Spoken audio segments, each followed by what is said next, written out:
Hello guys, അപ്പോൾ ഇതിൻ്റെ first വ്ളോഗാണ് കേട്ടോ. അപ്പോൾ ഡ്യൂട്ടിയൊക്കെ കഴിഞ്ഞ് ഇറങ്ങിയിട്ട് ഇതേ മീൻ വാങ്ങാനും അതേപോലെ തന്നെ പച്ചക്കറി വാങ്ങാനും വീടിൻ്റെ തൊട്ടടുത്തൊക്കെ കടയാണ്, വരുന്ന വഴി തന്നെയാണ് ഈ കട കേട്ടോ. അപ്പോൾ അതൊക്കെ കഴിഞ്ഞിട്ട് നേരെ വീടിൻ്റെ അടുത്തൊരു സൂപ്പർ മാർക്കറ്റിൽ മുളകും അതേപോലെ പാലൊക്കെ വേണമായിരുന്നു. ഞാൻ അവിടെ നിന്ന് എന്തൊക്കെയോ തള്ളി മറിക്കുകയാണ് യൂട്യൂബ് ചാനൽ തുടങ്ങുക എന്നൊക്കെ പറഞ്ഞിട്ട്. അപ്പോൾ അതൊക്കെ ഈ ഒരു ഡോണറ്റ് കേക്ക് ഉണ്ടല്ലോ, ഇതിൻ്റെ സ്ട്രോബെറിയും ചോക്ലേറ്റിൻ്റെ അടിപൊളി ഫ്ലേവറാണ്. അപ്പോൾ അതൊക്കെ കഴിഞ്ഞ് ദേ വീട്ടിലോട്ട് വന്നു, എല്ലാം താത്ത അങ്ങോട്ട് വെച്ച്. കൈ നല്ല വെയിറ്റ് ഉണ്ടായിരുന്നു, നല്ലതായിട്ട് കൈ കഴിക്കുമായിരുന്നു. അപ്പോൾ അതൊക്കെ കഴിഞ്ഞ് ജസ്റ്റ് റൂമിൽ നിന്ന് ഡ്രസ്സൊക്കെ മാറി. പിന്നെ നമ്മൾ ഏതൊരു കാര്യത്തിലും പാട്ട് വെച്ചിട്ടാണല്ലോ നമ്മൾ തുടങ്ങുക. അപ്പോൾ പാട്ടൊക്കെ വെച്ചിട്ട് ഞാൻ അടുക്കളയിലോട്ടങ്ങ് കയറി. അടുക്കള കയറി കഴിഞ്ഞ് ഫസ്റ്റ് യുദ്ധം എന്ന് പറഞ്ഞ പാത്രത്തിനോടായിരുന്നു.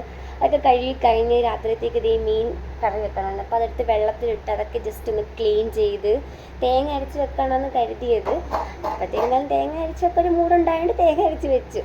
തേങ്ങയൊക്കെ അരച്ച് വെച്ചത് അരപ്പ് തിളയ്ക്കാനായിട്ട് നമ്മൾ വെച്ചിരിക്കുകയാണ്. അപ്പോൾ ഇവിടെ തിളച്ചുണ്ട് കേട്ടോ ഇടുന്നത്. അപ്പം മീൻ കലങ്ങിപ്പോകത്തില്ലല്ലോ ഒരുപാട്. അങ്ങനെ കിറ്റ് വാങ്ങിച്ചതിനകത്ത് കുറച്ച് സെപ്പറേറ്റ് ചെയ്ത് വെക്കാനുണ്ടായിരുന്നു. അപ്പോൾ അതൊക്കെ സെപ്പറേറ്റ് ചെയ്ത് വെച്ച സമയത്താണ് KCB നമ്മൾ ചതിച്ചു ഗായ്സ്.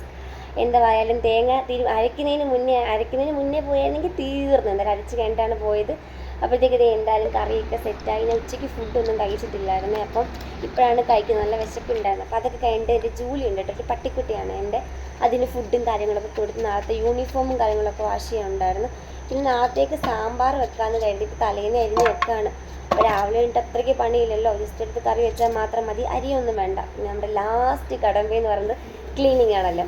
അതൊക്കെ കഴിഞ്ഞിട്ട് നമ്മൾ കിടക്കുക. Good night.